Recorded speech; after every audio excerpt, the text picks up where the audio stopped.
Greetings, everyone, and welcome back once again to the Royce Report. If you're a subscriber, thank you for coming back. And if you're new here, please subscribe, hit the bell as well, and you'll be reminded each and every time a new video is posted.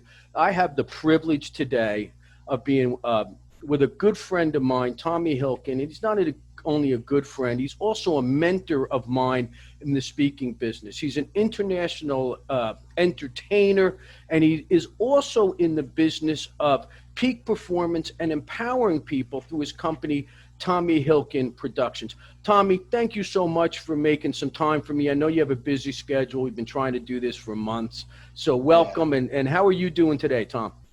Todd, I'm doing great. It's just good to be with you. I really mean that. Thanks a lot for having me on, and I look forward to our conversation like we have all the time. So I really do. I look forward to talking with you about it. I appreciate it. And for those who have seen the other videos of mine, I always talk about when you have a challenge, having a confidant or a friend, someone that you can really talk to and trust. Well, Tommy's been mine. And so he's been one of these people that I could always call up and say, Tommy, I'm challenged. Let's talk it through it. And Tommy, to get started, how important is it to inspire each other, empower each other, and not only that, but inspire and empower ourselves? Well, I think what you're saying and what's important to me is, I was always taught what you put out, you get back. So, like even a simple little thing, like I used to think, if you want to see somebody with a smile, give them one of yours. Oh, absolutely. If you put out a smile, you'll get a smile back. So my belief is what you put out, you get back. So if you're inspiring more people around you and people are living in inspiration instead of desperation, I love those two words. So many people struggle because they're living in desperation. So if I could help them, just inspire them a little bit to be an inspiration, it'll change their mind. And think about this. We want to be surrounded by inspired people. It makes for a better world. Oh, absolutely. So wherever we can help, that's where I look at it. I've always taken the attitude that if I help someone, I don't keep a scorecard. I always ask, hey, look, if I help you, and they say, how can I help you back? I always say, pass it along. What do you think about that, Tommy? Well, if I have a couple minutes, I want to share a story with you that I always talk about. We think about putting it out and getting it back and getting it back. And, if you just do without any thinking about what you're going to get back, give and don't worry about receiving. But I also remind people to be aware of it and be open to receiving. So I want to share a story with you real quick that I always enjoyed sharing this. So one time I was in my sweats and I was going to vote, and I went over to my firehouse and I'm walking inside and I see a woman in a business suit and she's got a flat tire in the parking lot. And I jump down and I say, hang on, stay over here. I'll take care of it for you. I change her tire, right? Get her off to work. Not so much as a thank you or a high five or nothing. She literally hopped in her car and drove away. And I went back to my house saying, wow, what just happened? A thank you. I'm saying, where am I receiving this? Tell me something. Fill me up, right? And I kept hanging on to that forever. And then one day at nighttime, I was at a gig. And it was like 8 o'clock at night, really cold. I come out from doing my gig, and in my parking lot, I have a flat tire, right? This is months and months later. I have a flat tire. Two guys walking with their wives, put their wives in the car, start the car for them, and come over and change my tire, right? So here I am thinking this woman was supposed to compensate me for my great deed, but really what it was is just do it, and God will take care of when you're going to receive what you need to receive.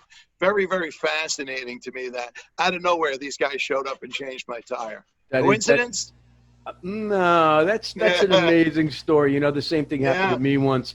I went to get gas, and an older woman, meaning probably 70-ish, and she had appeared to be her mother in the car, and they couldn't figure out how to put air in their tires. So, you just stop it and help them put air in the tire. The little things that we can do for people are incredible. How do you, I know that you're out doing a lot of work, you're doing a lot of public speaking, you're doing an incredible amount of work online, and and people always speak highly of you. How are you really helping people today, and what do you have planned for the future in assisting people and inspiring them, empowering them, and possibly even changing their perspective of where they are and where they're going?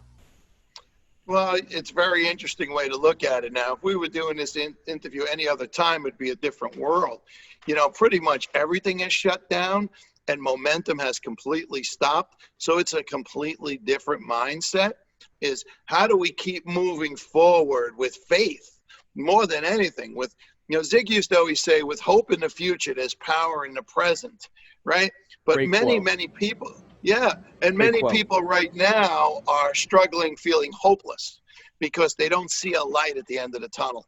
But in reality, all we can do right now is understand that we're powerless and have faith, just like every other time in our life, have faith that this will work out. Listen, my business dried up completely. I went from having a summer full of entertainment all over, right? I'm in the people gathering business. That's the way I look at it.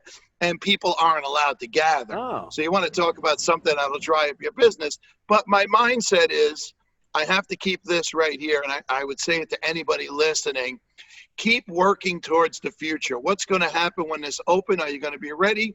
Are you going to be prepared? And if you need to, you know, put together some virtual trainings, whatever it might be, something you can do here. You and I would have never thought about doing this on Zoom, you know, 2 years ago, 3 years ago. We met in person and we talked. Never, never. But here we are doing this because, as I say, and I think you'll like this, right now what we're doing virtually with people is second best, but second best is all we have right now. So that keeps my mindset locked in. First best would be me out in front of an audience. Second best is Zoom. So all we can do is second best right now. I believe there's going to be a big knee-jerk reaction when this is over. I believe that Zoom is here to stay, and all the other platforms, whether it be Zoom, you know, GoToMeeting, they're all here to stay. I do believe that there's such a yearn to go out and shake someone's hand, which I know is taboo now. Give someone a hug, have a few laughs, elbow, high five, go out to dinner. I do believe that when this is all over, there's going to be a knee-jerk reaction, and people are going to really long to be back out in crowds, being entertained, going to concerts as well. What do you think? Well, here's the story.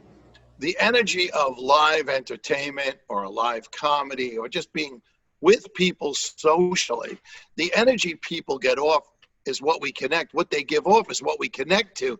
There's no energy. Like I could do tonality, facial expressions, right, whatever it is to come over bigger on Zoom. But the energy, that actual feeling of connection between people is missing. And when that goes away, we become less and less of a human being. And I mean that. To me, the energy that I receive from another person is the most important thing to me. As an entertainer, my audience laughing, clapping, responding is the energy that I can take in and give my energy back to the audience. There's no transformation or a transition of energy between people. So that's the interesting thing that I find. People need people. I don't care what you say. I agree. Yeah. And I also find that when you do a webinar, I've presented webinars, I know you've presented webinars. Yeah. The lack of feedback can be, you don't know which direction to go in. If I would say, you don't know, you know, are people smiling, not smiling. Yeah. If you could provide people with 3 exercises or 3 mindsets that they can do for themselves to motivate them to keep going, that the future, I believe, is going to be bright. If you could provide people with three words of wisdom, 3 exercises, I think the audience would absolutely appreciate it. You know, in New Jersey, we have to say words of wisdom, because if we say I'm a wise guy, you know, I get in trouble. You know?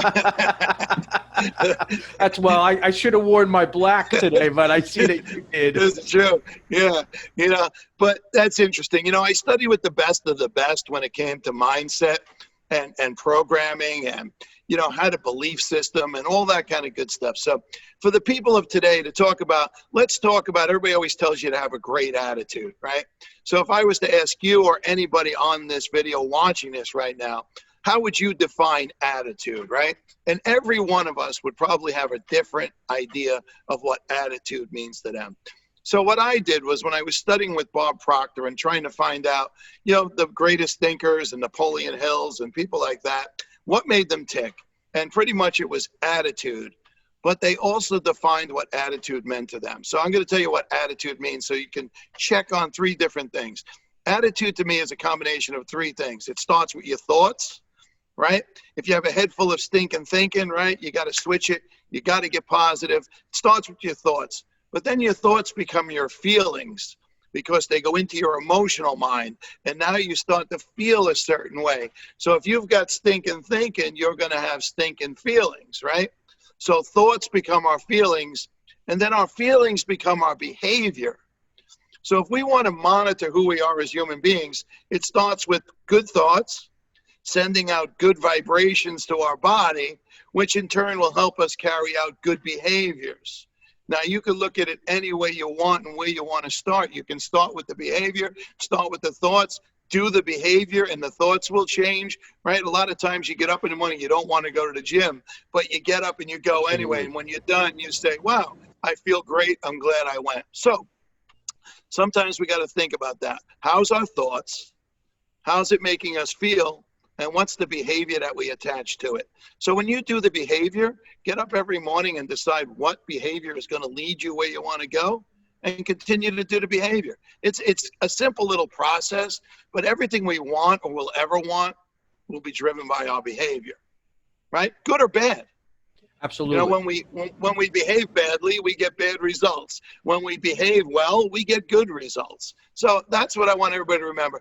Think about what attitude means for you and have a positive attitude. Now, a positive attitude won't give you everything in the world, but it'll give you more than a negative attitude for sure. Well, the positive attitude has to be coupled with actions, or what you say is behavior. They go hand in hand. And one fuels the other, and it's like everything else. Sometimes you have to do the behavior to obtain the attitude, like going to gym, and sometimes the attitude will drive the behavior. So they go hand in hand. Tommy, I really appreciate your time. It's always a thrill speaking with you. Tommy, just so you know, is a huge music fan as long as I am, and we could probably do a 3-hour video just on music, but it is a thrill. I'm looking forward to having lunch with you again soon, and I hope your family's well, and your children and your grandchildren. So until we speak again later today or tomorrow, man, I wish you the very best, you and your family. Thanks, Todd. Always good to be with you. Good to see you, man. Hey, thank you. And as always, my friends, please be well, be happy, be safe, be successful, and always prepare to win. Hey, thanks, Tommy. Have a great day. We'll talk to you soon, my friend. See you soon. Bye.